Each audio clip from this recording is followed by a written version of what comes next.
about Interlochen or, the voice. So Isaac, I would love to have you sing if you're ready. Oh yeah, I'm ready. Okay, do you want to hop on your video and let's do it? Okay. Oh, do you know what I'm singing? I forgot to. Why don't you go ahead and tell me? Okay. I will be singing "My Lady Walks in Loveliness" in F major. Okay, the Ernest Charles setting. Yeah. Okay, beautiful.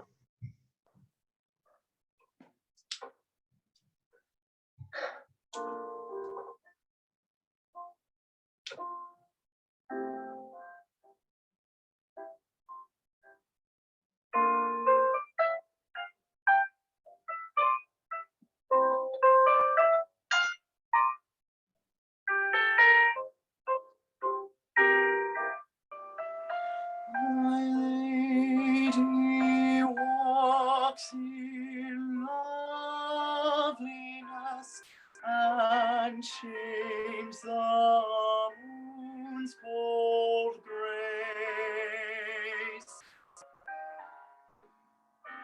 A thousand songs dwell in her voice. A thousand songs dwell in her voice.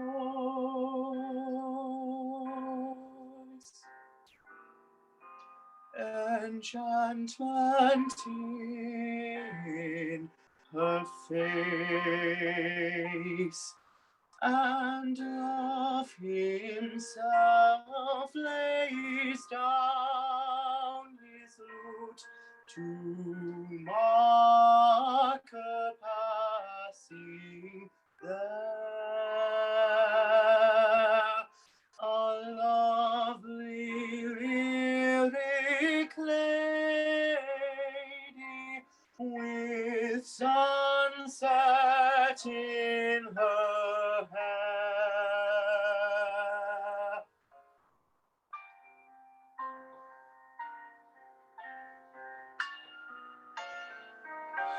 With sunset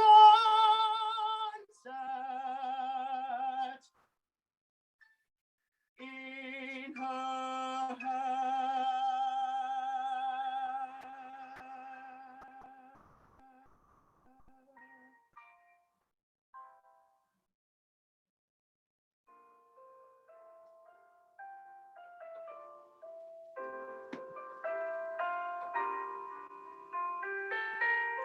My lady walks in loveliness.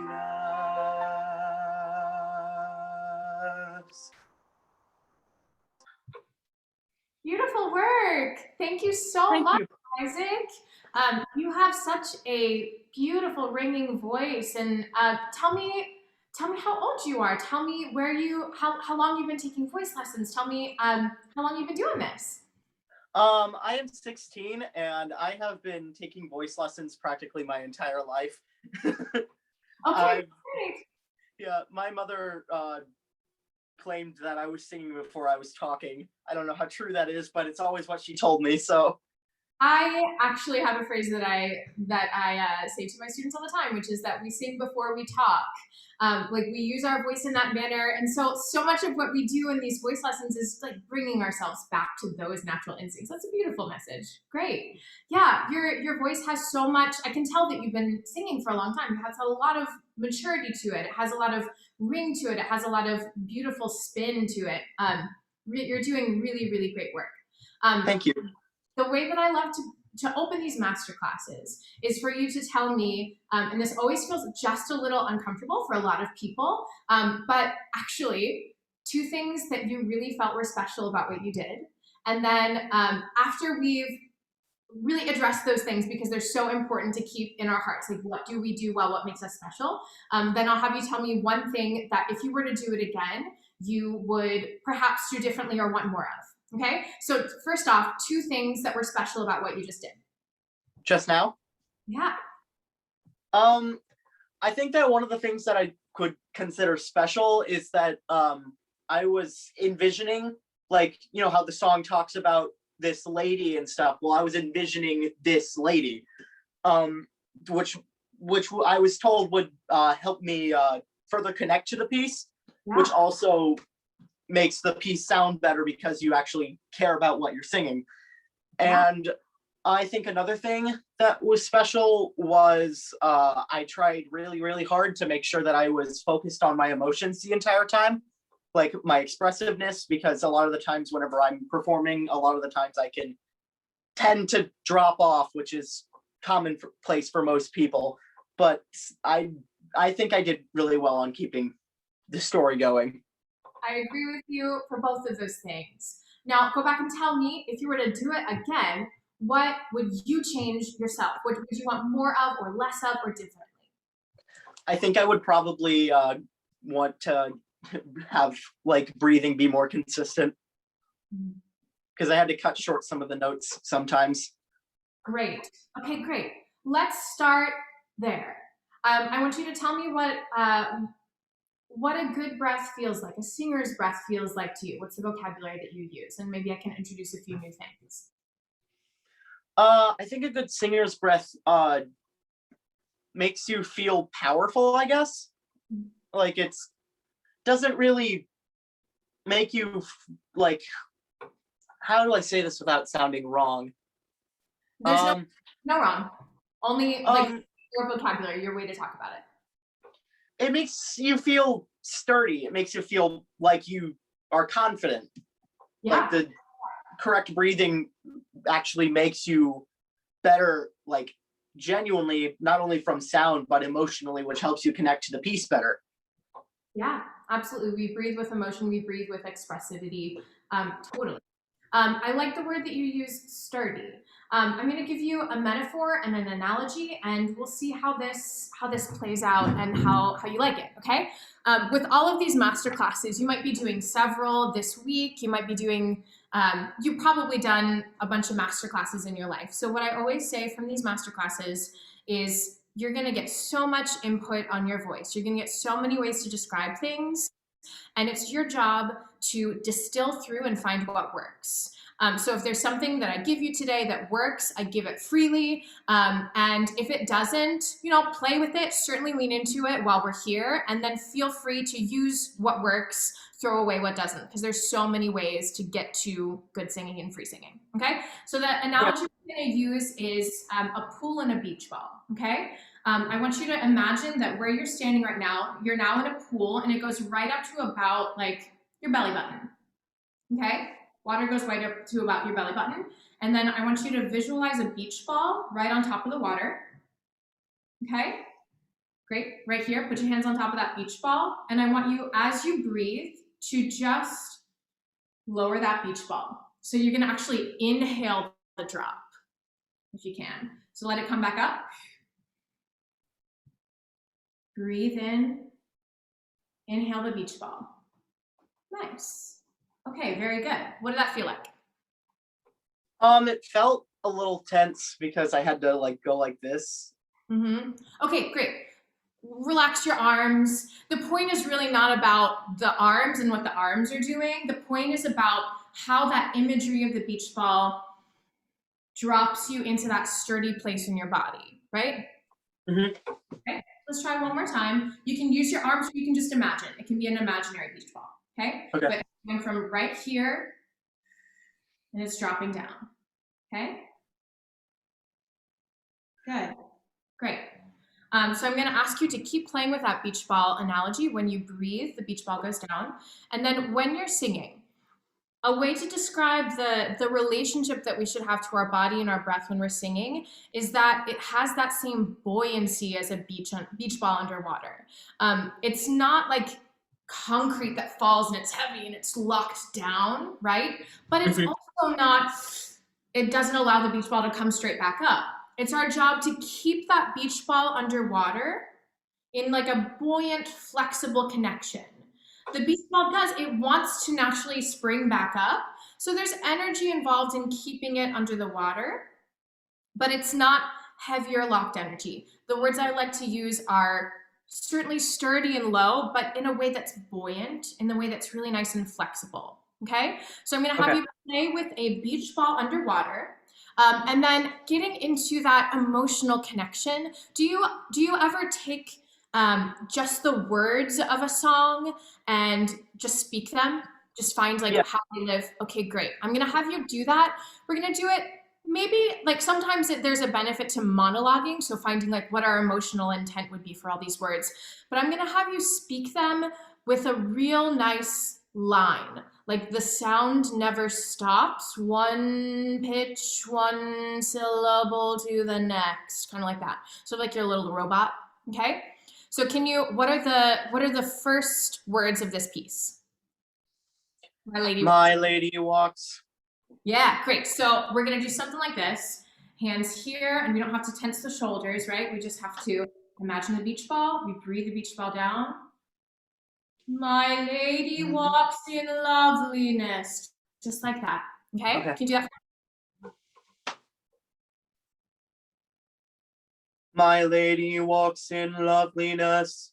Great, great. Now we can move the pitch a little bit, but keep the line. My lady walks in loveliness. Can you try that for me? My lady walks in loveliness. Okay, great. Go ahead and start your track. And we're thinking buoyant beach ball. It drops you into that sturdy place, but it stays flexible. And then we're thinking that same line where our speaking voice just led us. We're singing with that same line. Okay? Okay. My lady walks in loveliness. Beautiful. Okay, start your track and same impulses, and we're going to sing this time. So start the music for Okay. you.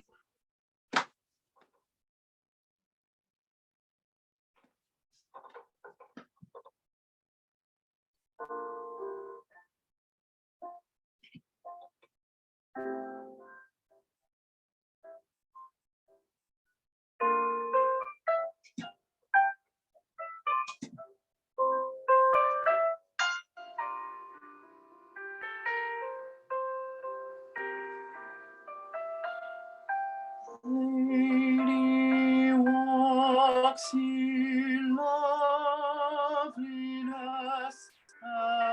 and shames the moon's cold grace. Good, good. Just that much, Isaac. What did that feel like? It felt a lot better than how I was singing earlier. It didn't really feel different, but somehow it did at the same time. I don't know how to describe it. So many of these things that we talk about in master classes are really subtle things. Mhm. Yeah, but I agree. There was just a little bit more line. Have you talked about legato and line and that kind of thing? Mhm. Yeah, there's just a little bit more of that. And then I sense that your center of gravity became just a little bit lower. You became a little more grounded. I'm going to have you go through that one more time. And even in this intro, this little prelude that where you're not singing, can you imagine just where that beach ball sits and breathe into it? Okay, so I saw Yeah. you looking around a little bit, adjusting some things, but when does your emotional connection need to begin in the piece? The minute the music starts, not the minute you sing, but the minute the music starts. So we're going to use this beach ball as a way to get into our own physical and emotional connection and just sort of zone you in. Okay, so Okay. start the track one more time. We're going to beach ball breathe even when we're not singing. Okay, but especially when we get ready to sing the phrases.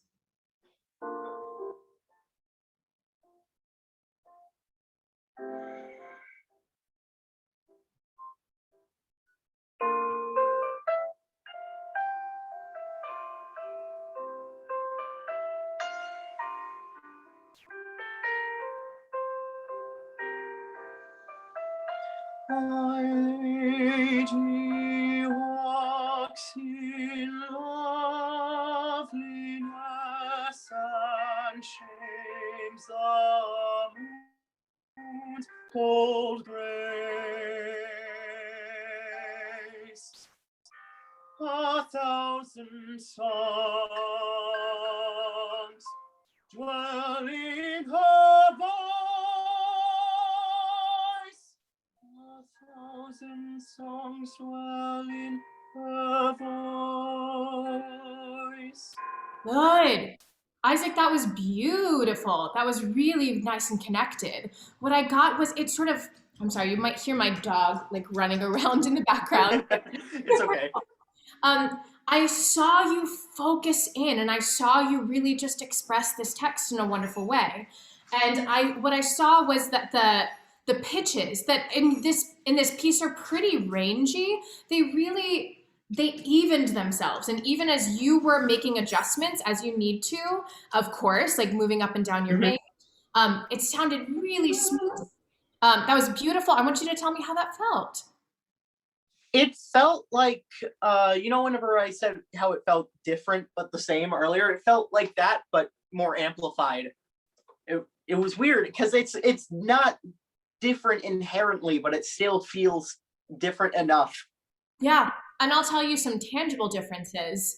You actually even were able to kind of disregard that breath, which I'm going to tell you you can put back in, but my lady walks in loveliness, and you went straight onto the and without breathing, which tells me that connection into your breath was just a little bit more solid. It was able to carry you through just a little bit more. Do you know what I mean? So that's a tangible thing. You can breathe before that and because it's kind of a new idea, but the fact that you were able to keep going through tells me that the breath was connecting and that centering was really working very well for you. Good. See if you can maybe, yeah, and there's a cat too. The menagerie over here. See if you can now take that ascent to the high voice. That this is another thing you do really well. You're tremendously advanced in getting into your high voice, sort of turning into that high voice. That's so good. Keep that, keep working on that. That's classic tenor stuff that you're doing really well, especially at your age. Now I'm going to say, since you have that established, here's how I like to visualize pitches, is that we have to be doing a whole bunch of work behind the scenes in order for it to seem like nothing is happening, to seem like all of those pitches, we think of them because we see all the black on the page moving up and then moving down and then moving up and leaping around. But at its best, all we do is this. It's just forward momentum. And it doesn't matter. Yes, like your voice will be able to like move up in pitches when you're thinking just forward momentum. But the best thing we can do for ourselves is to feel like the pitches are on one plane and not in fact changing pitch. Will we change pitch? Yeah. But we're gonna do better for ourselves if we think that we don't. Does that make sense at all? Yeah. Let's see if we can try just, I wish I knew this piece better to be able to tell you exactly what measure number, but the phrase that ascends into that, do you know what I mean? Dwells in her voice. Great. That one. Let's just take that. Instead of dwells in her voice, we're going to think dwells in her voice. It's all just forward, okay? Okay. Dwells in her voice. Okay, what did that feel like? I didn't have to like tense at all. It was cool. I like that. The ending sound was a little weird because I'm not used to that, but that was nice. You didn't have to, because here's the trick. The black on the page does move, but is there anything in your body that has to lift when you go into your high voice? No. And actually, we do ourselves a disservice by thinking up. What happens is we take where that beach ball lands and we pull it up and in when we think up. We take our larynx and we go when we think up. We do a lot more work when we think high voice means high. Okay? Just think of it as forward momentum, and you're gonna do, again, you're gonna do yourself a service. It's gonna feel a lot freer. Can you do that one more time? Keep exploring with that. Dwells in her voice. Dwells in her voice. Good, good. Now, let's take this beach ball again. We're gonna take a breath in.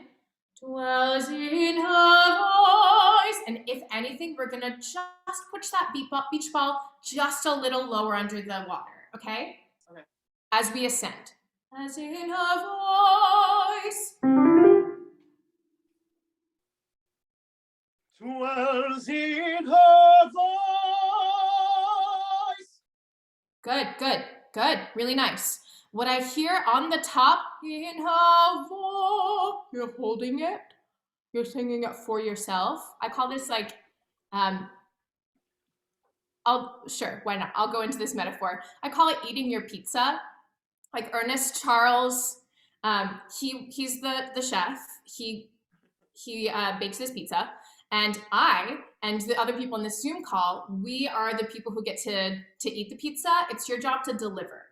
So when we go, dwells in heaven, then you're trying to eat your pizza. You're trying to sing for yourself. Instead, dwells in heaven. Really keep sending and remember that it's pizza delivery, not pizza consumption. Okay. Great. One more time.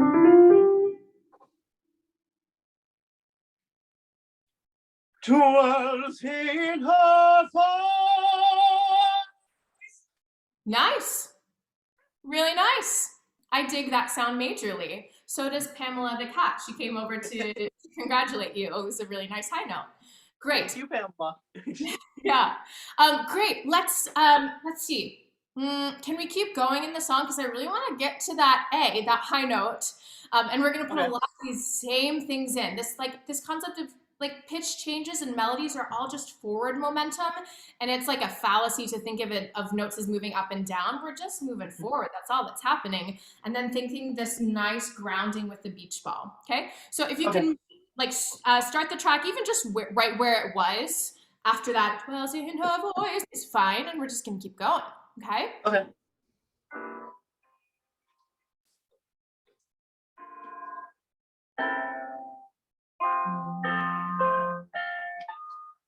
And love himself lays down his lute to mark a passing there. A lovely lyric lady with sunset in her hair. Good. Beach ball in line. Beach ball in forward momentum. With sunset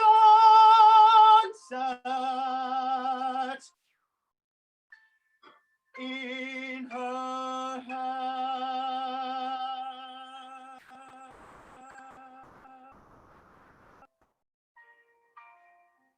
Good. How'd that feel?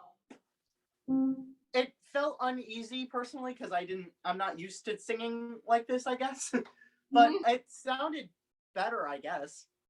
I'm telling you it did. I'm here to tell you it did. Sometimes, yes, different feels scary. Sometimes different feels risky. The first time I saw you do what I see a lot of singers do, which is like, tell me in advance when a high note is coming. The breath you took was, I'm ready. I will slay this high note like a dragon. And the best way, again, that we can work against that is just breathe into your beach ball. Continue status quo, regularly scheduled programming. It's all forward momentum. It all stays low and centered. And what that needs is a lot of trust. And trust feels risky. Just trusting that we don't need that to slay the dragon. We don't need that extra energy. All we need is a buoyant connection into your breath, a nice line, and a beautiful voice, which you have. Okay? Let's try one more time. Okay. Yeah, and that breath, let it be the deepest that you put that beach ball underground, under the water. Okay. Ground. Beach balls don't go underground. They go underwater. With sunset. Okay. What if with sunset we think vowels are the first class citizens of the phrase, and the consonants don't matter quite as much. So, Okay. the consonants are so short, so easy in your articulators, so easy in your jaw. They Okay. like, I'm interested in, that's what I'm Okay. interested in, okay? With sunset. Good, really great. That's so grounded. It's so centered. It's really, really beautiful. Okay, great. I want you to tell me, and you can still process what works when you go away, process what you want to keep, and bring it back where it feels relevant. But for right now, we're going to talk about it all. Tell me what your big takeaways are from what we just did.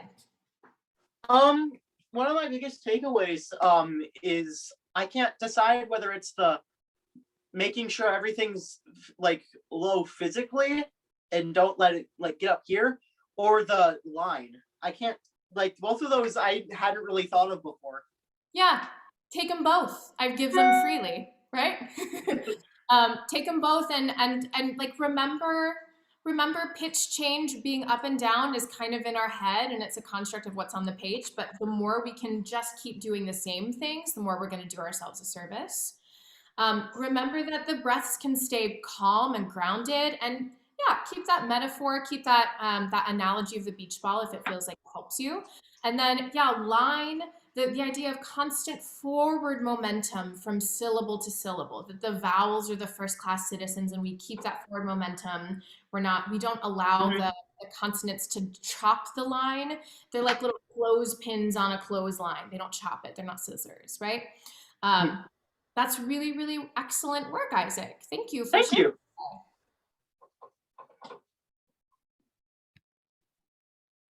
So from here, if anyone would like to sing, please feel free. Let me know. Put yourself in the chat, or just come off of mute and onto your camera. If not, we can take just a little bit of time to. Carl, you want to sing?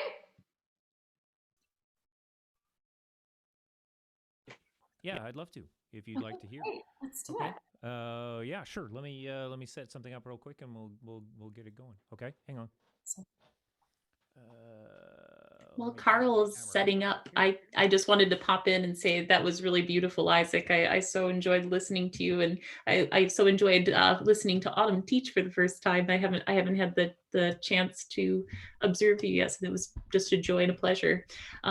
But I Thank also you. wanted to mention to all involved, and especially Isaac here, that we still have space in our summer voice and opera program at Interlochen Arts Camp this summer. And we are operating at reduced capacity to keep everyone safe and healthy. But that is one of the programs that we still do have space in. And I'm going to put it in the chat here if you haven't had a chance to look at it yet, Isaac. There we go. And if anyone has any questions at all, I'm really easy to get a hold of. My email is super easy. It's just lindsay@interlochen.org. So there's that in the chat as well. But any questions that you have either about the camp, or if anyone else has questions about our other programs like the Arts Academy or Interlochen Online, I hope to think that I have all of the answers in those departments. So if I don't have the answer, I'll find someone who does. But we're always happy to chat about what we have available for artists. So bravo. I'll go on mute again. Thank you. Thank you, Isaac. Okay, you can still hear me, I assume? Yes? Yes. Tell me what you'd like to sing, Carl. It's I think I'll sing Ridna Mati Moya, otherwise known as Rushnik. It's a Ukrainian folk song. That sounds wonderful. I don't know Ukrainian well, so I can't help you with your diction, but I can help you with your singing. My wife is actually a logoped. She's a speech pathologist, and she's Ukrainian, so she helps me with my Ukrainian a little bit. Your diction will be fabulous. I have no concerns.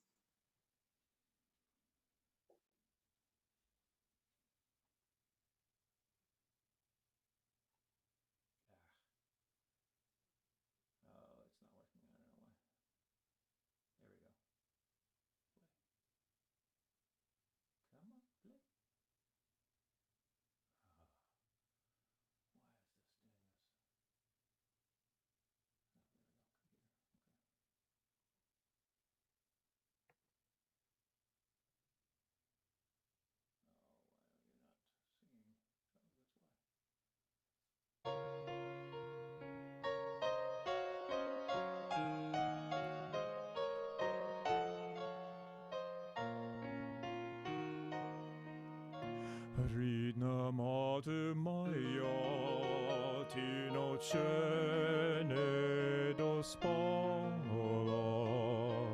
ти водила мене у поля край села.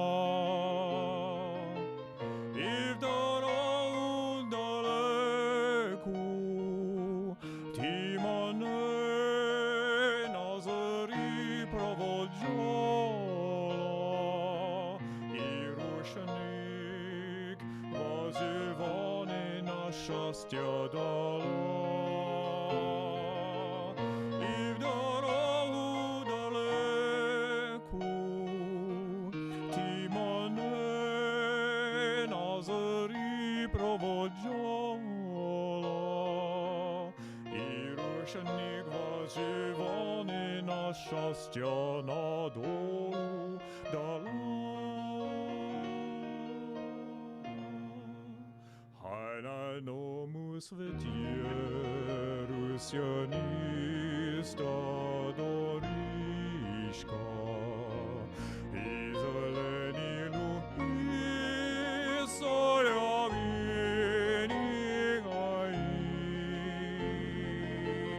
і твоя незрадлива материнська ласкава усмішка, і очі хороші твої, і твоя незрадлива материнська ласкава усмішка, і засамучені очі хороші блакитні.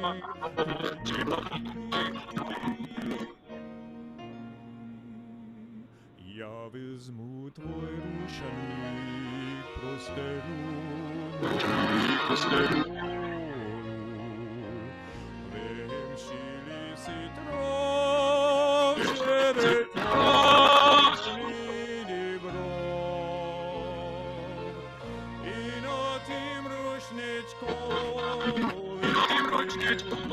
очіве заснай омей до полу, і дитинство розлука і вірна любов, і на тім рушничкові очіве заснай омей до полу,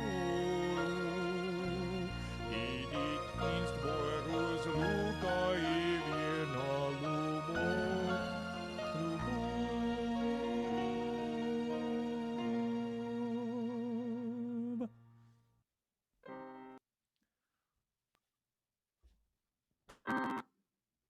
Carl, that was beautiful. Thank you So very much. beautiful. Thank you. It seems like my is coming in and out a bit. We're in the middle of a thunderstorm right now in Oklahoma, which is very just April in Oklahoma. So it Oh. it might be a little patchy, but I can actually hear you very well, which is great. It's just my own. Okay, I think I'm back. Great. Good. Same questions that I asked Isaac. I would love to know what brought you to singing and how long you've been doing it and in what capacities. Well, And then I'll ask you the same questions. What were two things that you had to be? Oh okay. no, Yeah, you're Am kind I here? Am I doing okay? Yeah, you're doing. I can kind of get where you're going, but you're. Can you kind of see focusing me? on- Can you? Yeah. Okay. Yeah, you're doing. I can kind of get where. All right. So. Okay. I'm 102 years Give me old. one. All right. So No, I'm 56 years old. I started singing when I was no, when I 56 years was old. young. I come from a musical family, and in high school I sang in the choir. I sang in the honor choir and whatnot, and I was in competitions all over California, and I was in a competition. Placed third out of 60 plus students in California, which was pretty good, all of California. And one of the judges came up to me and said, "Carl, you know, you're a really wonderful singer, but you're not going to make it as a singer. You should probably find something else to do." So that's what I did. And so, yeah, my life went on, and I didn't pursue singing for a long time. I sang in the shower like everybody does, and I sang various other different ways and places, but I didn't really pursue singing very much. And then I recently retired, and basically all of my friends, one of my best friends I was working in the garage, and he heard me singing, and he said, "You have got to learn to do this and sing for people, because people need to listen to this." And so I said, okay. So I started with a private private singing coach, and she brought me to you guys, which I thought was kind of a cool opportunity to learn anything I can. It's, education is never a waste. So anytime I can pick up any information about, how to make my singing better, I always do it. So I do my best to try anyway. So that's where I'm at. That's beautiful. One of my personal mantras is artists are never done learning. So you seem like a valiant artist and a good artist. I can't stop myself. I think I'm cutting in and out. Oh no. Yeah, I don't know. I'm hoping it's not me. I hope it's not my problem. I don't think it is, but I'm hoping it's entirely me. Let me leave and come back Okay. post haste. See if that helps.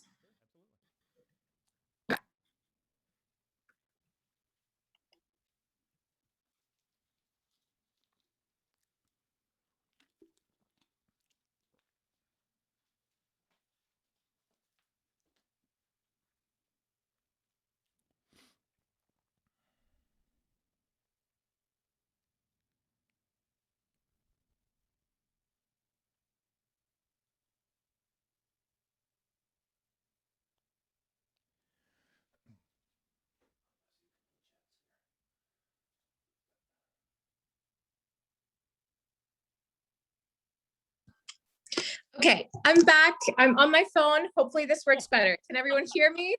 yeah, everything's good. So Beautiful. Great.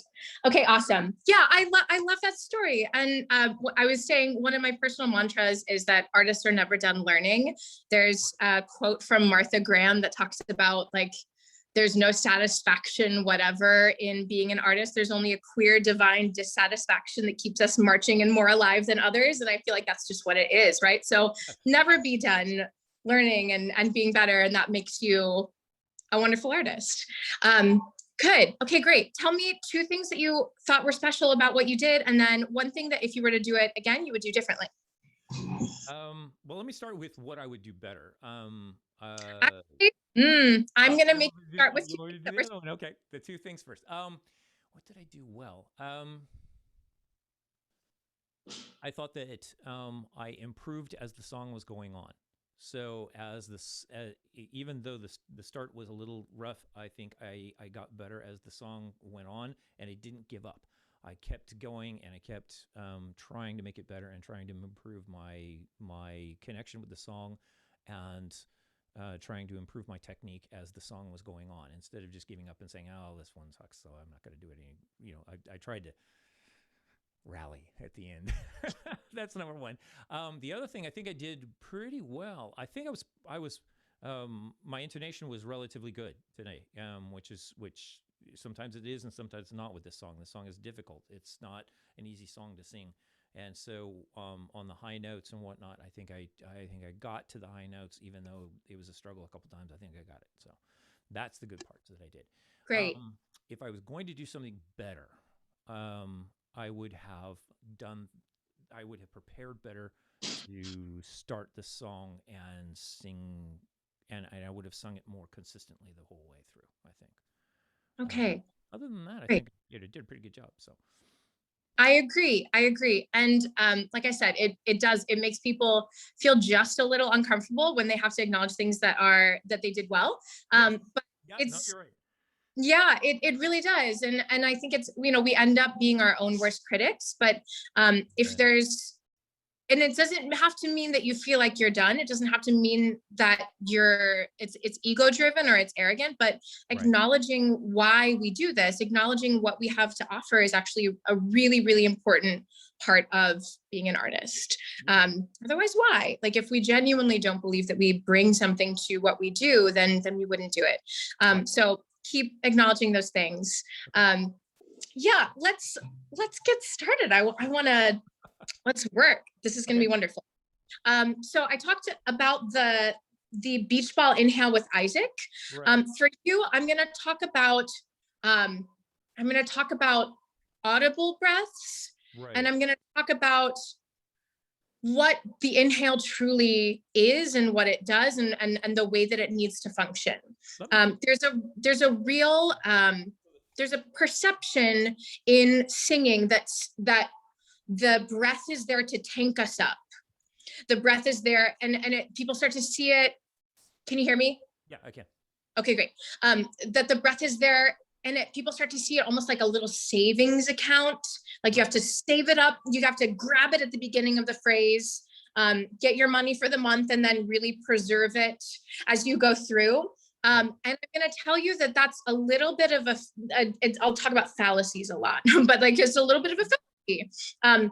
If the average human lung capacity is about 4 liters of air, we need like 2.5 to get through the longest phrases. And I'm talking 15-second phrases. So why do we constantly reach out to as much air as we can get? The point should be calming, deepening, and having muscular control over our over the breath once it's in our body, but not reaching out to that air. So what I heard was you were reaching out to the air. And instead, I want you to feel like you can move muscles in your body. So truly what's happening, your ribs will expand, your diaphragm will drop. And what those things do, because they surround your lungs, is they create these vacuums of space. And that's enough. Just creating those vacuums of space says to the air, this is a low pressure field. I would like to enter, and it enters, right? So create the vacuums of space and feel like your breath doesn't have to make sound. It doesn't have to reach out to air. So I'm going to say to you, a sip of air that creates vacuums of space in your body, not a gulp of air. Okay. And then I want to talk about the gorgeous warmth that you have in your voice. It's so beautiful. There's so much depth to your sound. It's really, really beautiful. And I find that the voices that inherently have that, I promise you're not going to lose it, but it's going to be your cross to bear, that you're always going to have to be looking for the other side of tone, which is ring. Okay. So there's a term in Italian called chiaro scuro. And it's the combination of light and dark, chiaro meaning light, oscuro meaning warmth or darkness. And the perfect classical timbre is said to be one that contains an equal portion of both. So right now you have depth, you have warmth, you have it in spades, and you're not going to lose it. But I want you to see if you can find a little bit more of the chiaro, especially down low. So we're going to do an exercise, and this is going to be kind of strange, but I'm going to have you speak this beautiful Ukrainian text as if you're a 1940s radio announcer. You know what I'm talking about? Just like this. Yeah, no, actually, I was on the radio for about 3 years in LA. Yeah, I was gonna say your speaking voice sounds like a radio announcer. Yeah, this is amazing. No. 90.1 KBPK. Amazing, amazing. This specific like 1940s radio announcer, they spoke in like a very specific dialect with a very specific type of tone, and there's so much ring to the dialect. There's so much ring to the tone, and a lot of that was because there was static at the time in the 1940s that they had to be able to resonate their voice over the top of. So I want you. Yeah, and their mics weren't very good. So I mean, the pickup on the mic was just kind of iffy. So they had to speak. They had to enunciate. They had to project. And you know, when you're using ancient old ribbon microphones, that wasn't easy to do. Yeah. So we think of this like really classic 1940s tone. I want you don't have to develop like the the da da da da, the inflection that they have, but try to speak right into that 1940s place, 1940s radio announcer place, and sip breath, don't gulp breath, and just speak 1940s in the text that comes right at the beginning of this piece, if you would. Ridna mata maya, tinoche ne dospala. Okay, that's gorgeous. Okay. That is so balanced in your voice. Do you feel how when you begin to sing, the sound is like warmer, darker, perhaps moves you away from that natural ring? Yeah, I do. I feel like it's more. It's almost like I'm swallowing the tone, and it's something that I've been not beaten on, but been admonished by my coach for a while to do. To bring it up a little bit more into the I'm not going to say head, but into the higher vocal range, basically use this resonance and less of this resonance, more of this. Mm-hmm. And I'm even going to say less of this resonance, more of this resonance. More of this. Okay. Yeah. So in the nasal and the upper head. Okay. Yes. And I could get into all kinds of sciencey things that if your wife is a speech language pathologist, she and I would probably nerd out about, but why that's like velopharyngeal opening and all this kind of stuff. But the simplifying that and not thinking about that because it has its own place and it's not when an artist is performing. Finding that mask resonance. So let's do the 1940s one more time. Try to match, relatively speaking, what the pitches are of the beginning of this. And I want you to actually just take your fingers and move them into your cheekbones and look for some sympathetic vibrations to ring right up in there. And we're just going to monologue one more time the first several phrases. Okay, and you want it to be essentially the same pitches, essentially? If you can think about like where the piece begins in the pitch range, we're just going to kind of see if we can model that. Okay. Ridne mate maya tinoche ne dospala. Good. Great. Start your track. Okay. Track, sip, breath. Keep your fingers right there. And I want you to feel like you resonate right into where your fingers are. Thinking radio announcer.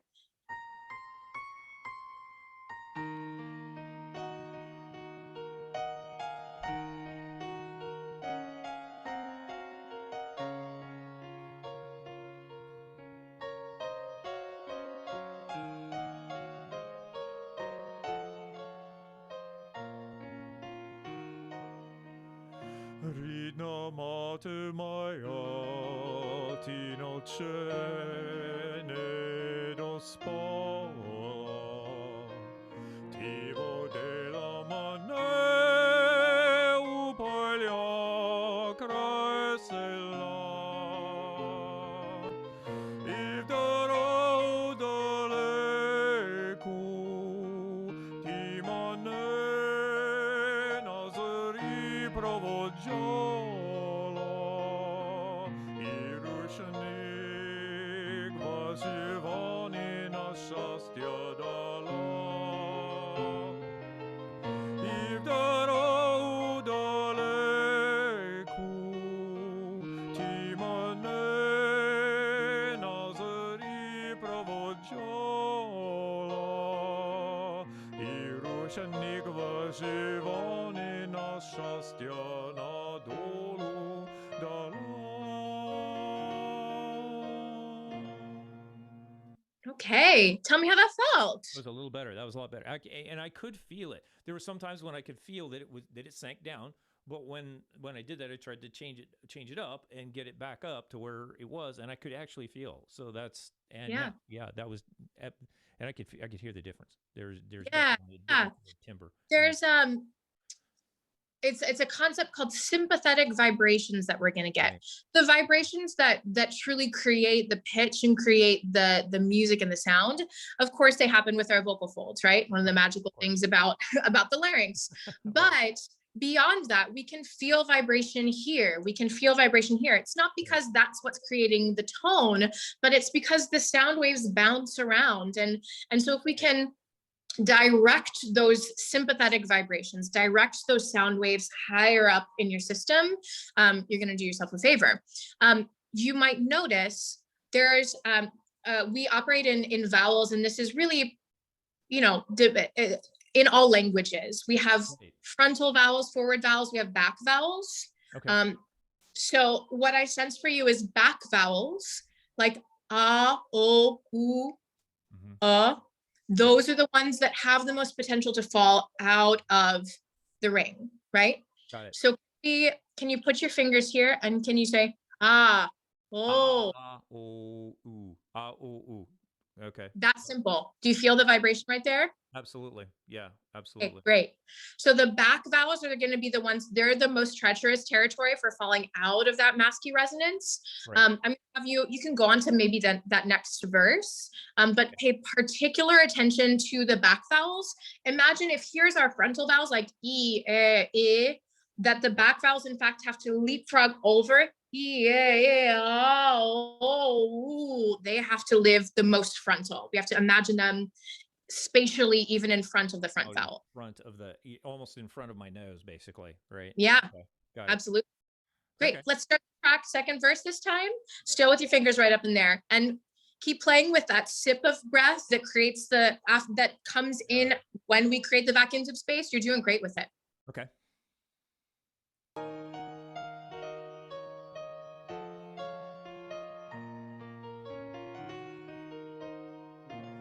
Hajnaj nomu svetier, Rusianista doriška, zazalane luhi, soljavini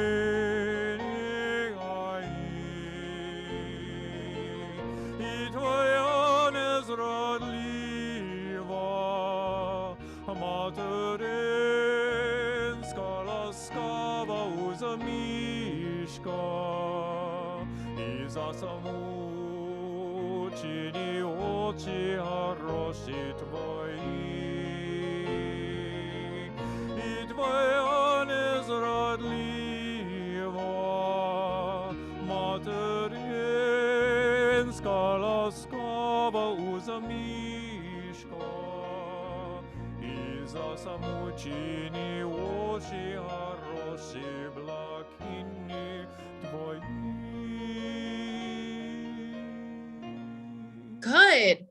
Good work.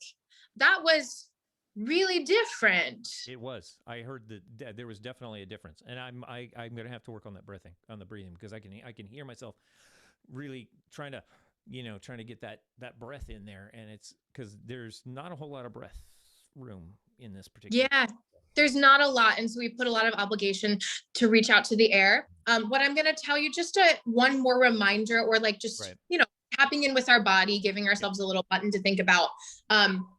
The vacuums of space that we create, they're below our shoulders, and our body doesn't want us to know that.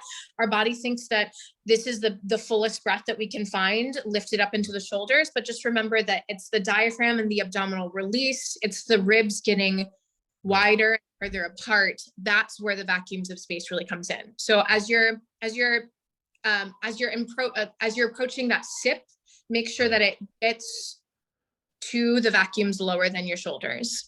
That was really, really lovely. Yeah. And I promise you're not losing any of the depth that you inherently have as a singer. It's there and it's going to stay there. It just becomes even more balanced, and it will be even easier to sustain that way. Right. Okay, cool. That's great. Good. Beautiful. Thank you so much, Carl. Thank you for singing. For the tips. Thank you for the help.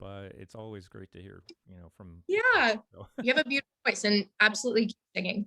Thank you very much. Yeah. All right. Thank you so much, everybody, for coming. Our presenters are awesome. Our singers were awesome. Hope to see you guys at more classes today and tomorrow.